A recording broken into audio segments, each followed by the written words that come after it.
Hello বন্ধুরা, তো কেমন আছো সবাই? আজকের আমি চলে এসেছি একটা ফাঁকিবাজি রান্না নিয়ে।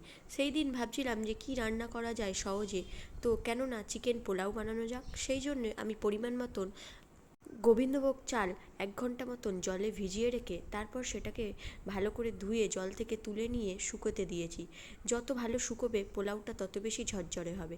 এরপর মাংস উইদাউট টক দই, গোলমরিচের গুঁড়ো, লেবুর রস, পরিমাণ মতো নুন দিয়ে মাখিয়ে রেখে দিয়েছি রেস্টে। এরপর পেঁয়াজ আর কাঁচা লঙ্কা ভালো করে পরিমাণ মতন কুচিয়ে নিয়েছি।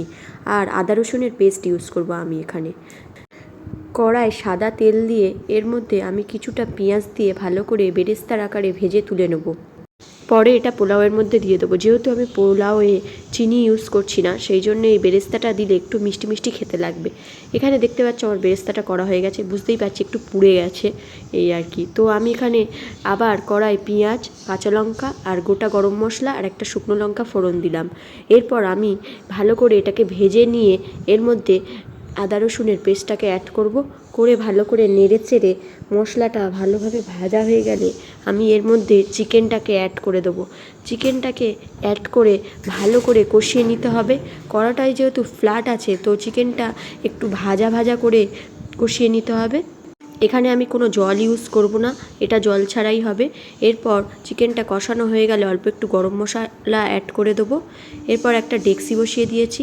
এবার এর মধ্যে সাদা তেল দিয়ে দেবো। রান্নাটা বেশিরভাগটাই সাদা তেলেই হবে।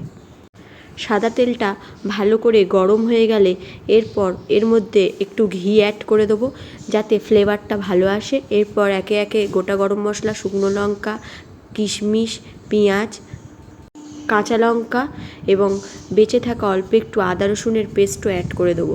দিয়ে ভালো করে এই মশলাটাকে ভেজে নেব। তারপর সেই শুকনো করা চালটা এর ভেতর দিয়ে দেবো।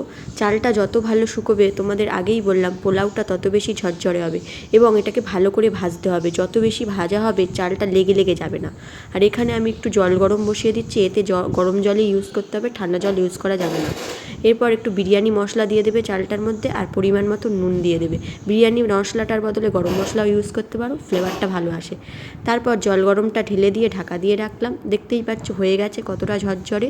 এবার এর উপর থেকে চিকেনটা আর বেরেস্তাটা ভালো করে অ্যাড করে অল্প একটু ঘি ছড়িয়ে ঢাকা দিয়ে রাখবো আধা ঘন্টা থেকে 1 ঘন্টার জন্য। চলো আধা ঘন্টা আর 1 ঘন্টা পর ফিরে আসা যাক।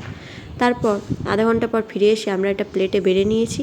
আর এবার আমার কর্তামশাইকে দেওয়া যাক, খেয়ে বলবে কেমন হয়েছে। তোমরাও কিন্তু ট্রাই করো, দারুণ খেতে হয়েছিল।